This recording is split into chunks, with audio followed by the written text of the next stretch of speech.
All right, guys, this is the 1,000 round review. I've loaded about 1,000 rounds and this Lee Loadmaster. And my goal with this project was to have an alternative to the Dillon, because the Dillon is a lot more expensive. So some of you want to reload on a budget.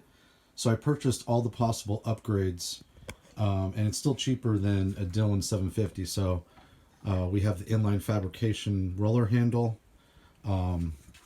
inline fabrication mount, which makes it strong. I got Mike's reloading bracket to reinforce some stability when pressing down, and then I used this cargo bar.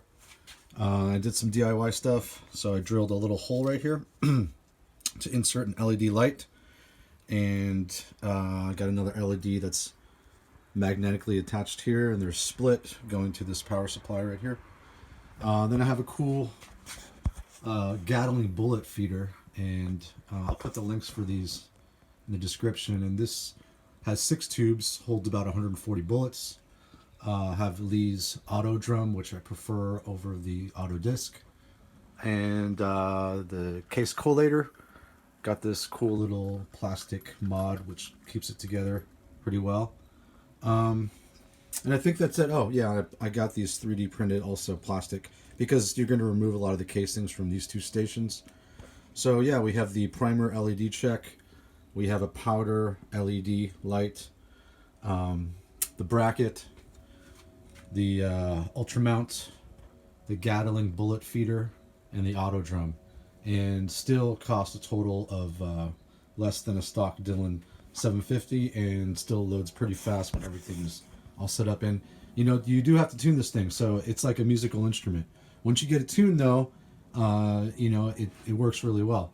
A couple of things that I noticed is that if you deprime your casings first, it'll feed a lot more. Sometimes you may have casing with this stubborn primer that actually sticks, and that will hold up this station, which is the priming station. And then you'll have, you know, if you're doing progressive mode, you'll have to stop and it'll mess up and you'll lose some primers that way. So I suggest depriming first, and then just having, you know, still the universal deprimer there to just center everything. So my die setup is universal deprimer, and then I have the stock deprimer sizer with the deprimer removed.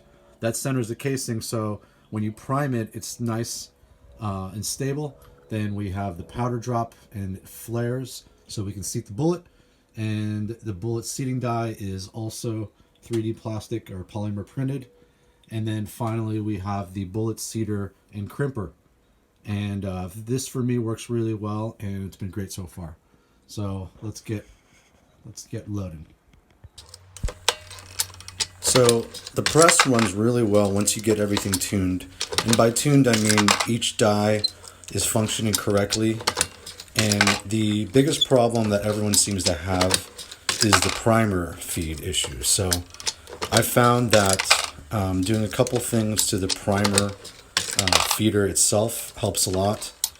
I put some masking tape along the outside edge, so when it fits back in, it's a little more sturdy and stable. The other thing that helps a lot is a lot of your casings may have stubborn primers which actually stick to the primer pocket. So I found that is the #1 cause for mishaps. So I've had primers blow because a spent primer hasn't been ejected all the way.